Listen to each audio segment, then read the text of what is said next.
I'm an 18-year-old guy, and I had just moved to UT in May of 2021, after living in a different state for 18 years, and had just finished my senior year of high school. I had never worked a full-time job, but I had worked 3 part-time jobs in food service and retail. After moving to UT, my uncle texted a group chat of all my aunts and uncles on my dad's side, plus my parents in July of 2021. One of their 2 live-in nannies was moving back to Brazil for a family emergency. They asked if any of the young adult nieces or nephews would want to come live with them in Connecticut and be a live-in nanny till just about December 2022. Well, I didn't have a job at the time and was actively looking for one. So I told my mom, who asked if I would be interested, to let my aunt and uncle know that I would be willing to go. I didn't really know my aunt and uncle very well. I'd only really interacted with them at big family gatherings that we had every 4 years or so. So, after 1.5 months of interviews and getting a contract signed, I packed the bare minimum of what I would need in a carry-on, personal items, my book bag, and 1 checked bag and flew to Connecticut. The contract stated that I would be getting $375 a week and all my food, housing, I had a room in the addition of their house, car, and phone bill would be paid for. Some relevant info about the pay was that the other live-in nanny had all the same benefits but only $200 a week. I had to get them to raise my pay because I wouldn't go if it was just $200.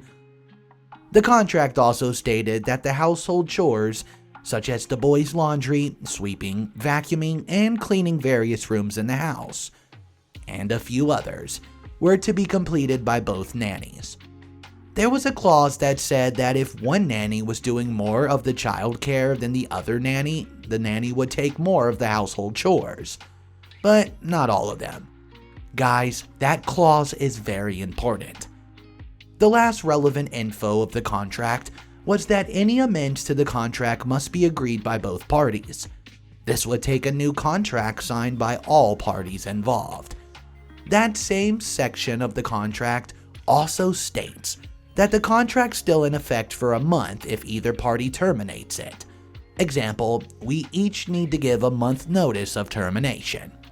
Okay, here's the story. So, I arrived in Connecticut in mid-October. The first 2 months went well enough. I wasn't used to working full-time, but I managed.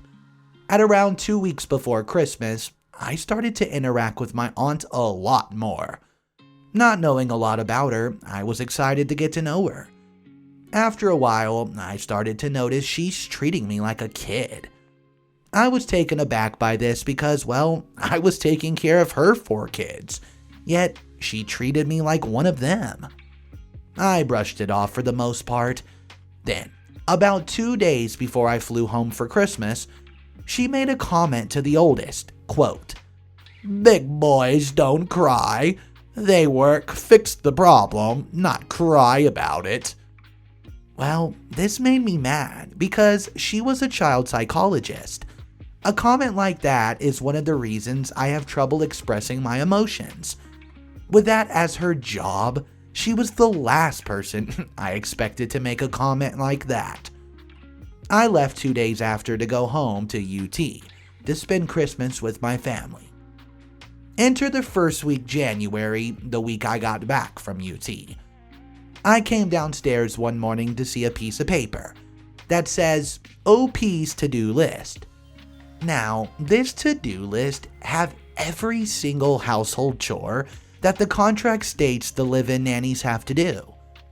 Now, I don't like confrontation when I can't control most of the situation, so I call my mom and let her know what happened. She tells me to talk to my uncle and tell him that this is a violation of my contract. As a lawyer, my mom was surprised that he would make this list, as it directly violated the contract. I go and talk to my uncle later that day. I show him the list. He tried to argue that the household chores don't need to be split 50-50, citing the clause underneath. I then point out the final line of said clause, being that not all of the chores can fall upon one nanny. He then took the list and crossed off the line that said, pack a snack for the boys for school, and said that the other nanny would do that. This was the easiest task of them all by far. At this point, there was nothing I could do. 2 weeks later, and I'm struggling to get all the chores done by the time I'm done working. My aunt and uncle have noticed this. To help me get better at getting them all done, they just give me reminders ever so often on what needs to be done. This is making me more stressed than I already am. Now, after a week of this, the other nanny's contract is expiring. Instead of renewing, she leaves and goes to work for a different family 30 minutes away. During this time, my aunt and uncle interview a new nanny. The new nanny is waiting to get a visa to the US. It's a week before they would arrive here. During this week, I'm now tasked with 100% of the chores. I'm working about 12 hours a day, from Monday to Saturday. I spend this week working my butt off to try to get all the chores done and take care of the 4 kids. As to be expected, I fall behind. I can't complete the laundry list of items I should get done by the end of the day. I get these reminders of all the tasks I haven't done, still needing to be done. That week feels like it took an eternity. By the end, I'm stressed that I'm now having panic attacks at the end of every day, and crying myself to sleep almost every night. The start of the next week, the final week in January, the nanny arrives. He's a super nice guy. He's able to get the hang of stuff very quickly. I start to feel a huge weight off my shoulders when he finally does arrive. That week passes without much happening. I get into a groove and my stress levels are coming down. Then Sunday arrives. I'm about to go to bed after a long Zoom call with my girlfriend at the time. We've been long distance since my move in May of 2021. When I get a text from my aunt asking me to come downstairs to talk to her and my uncle. I'm a little confused as to what it is they want to talk about, but I go downstairs and talk with them. They both explain that I'm not doing well enough for them to feel good about paying me $375 a week. They told me that if the other nanny found out that I was getting paid more for doing what they felt was less work, it would be a difficult situation for them. They wanted to lower my pay to $200 a week that the other nanny was making. Then they said I would be able to get back my $375 a week by proving to them that I could do more work. As I said, I'm not a fan of confrontation when I cannot control the situation. So I said okay and quickly ran upstairs and cried for a solid 30 minutes. Afterwards, I called my mom to explain what was going on. My mom told me what they were doing was not okay by any means. In fact, it's quite illegal. She told me that I was going to need to stand up to myself and tell them no. I was so emotionally charged that I decided to wait till Monday to confront them about it. Monday, I was thankfully off. I took the day to prepare myself emotionally, as well as get a game plan for what to say. I waited till later that night to talk to them, so the kids would not overhear or distract me. I told them cutting my pay down was illegal, that it could only be done if a new contract was drafted and signed and agreed by all of us. Even if that was the case, which it's not, it would still take a month before coming into effect. I told them that I refused to sign another contract with that pay. I only took this job because of the $375. Well, I gave them the ultimatum that either pay me my full wage moving forward, or this was my last month notice. They both whispered to each other for what felt like an eternity, turned to me and said, "I guess it's your 1 month notice then." I told them okay, and they still have to pay me $375 a week for the remainder of the month. They looked at each other, and my uncle said that they would go week by week to see if I had earned the $375 that week. I told them, okay, you want to play like that? But if they decided they had not earned the $375 and paid me the $200, I would leave the next Monday, as that would be a violation of the contract, and I therefore would consider the contract null and void and leave. My uncle backtracked real quick, saying, well, OP, I don't think this is the best decision for you to make. And I can't make this next part up.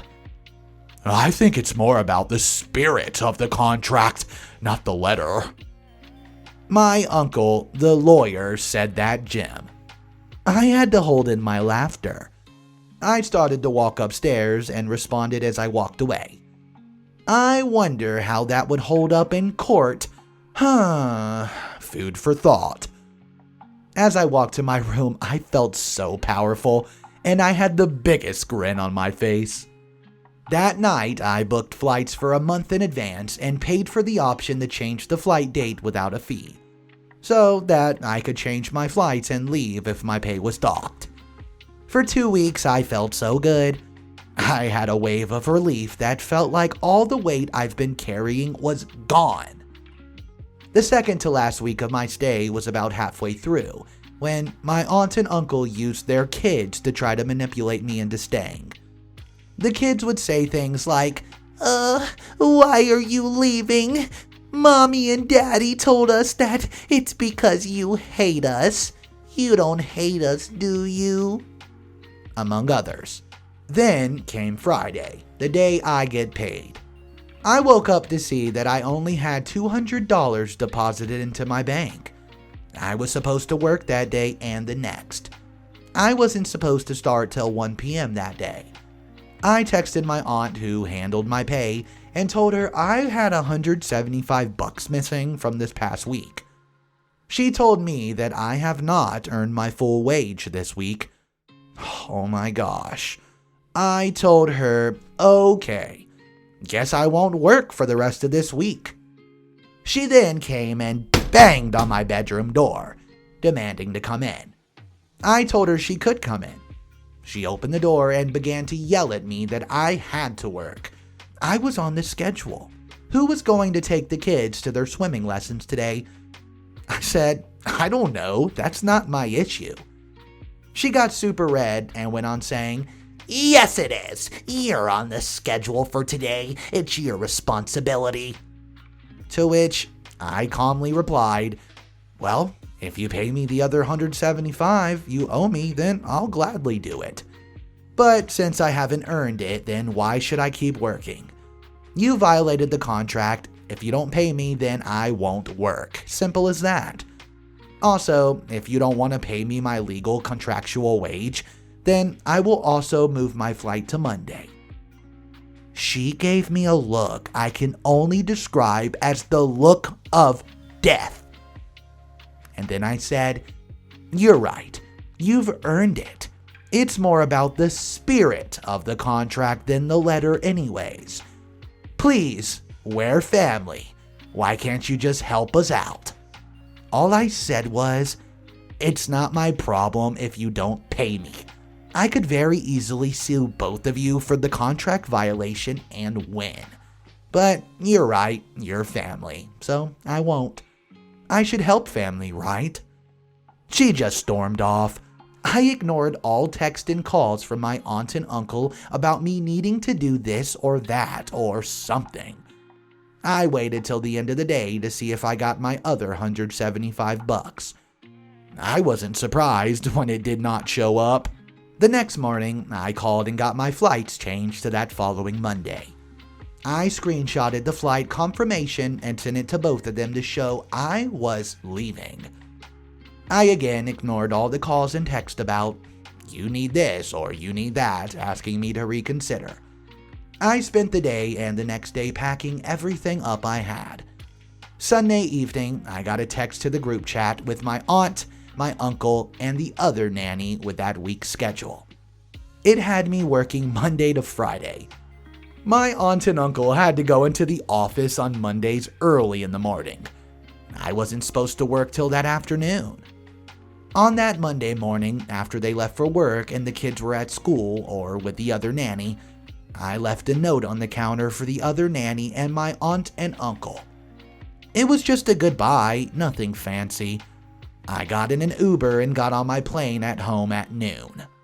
When I landed in UT and turned off airplane mode, my phone blew up with text and missed calls from my aunt and uncle asking where I was supposed to be working, etc.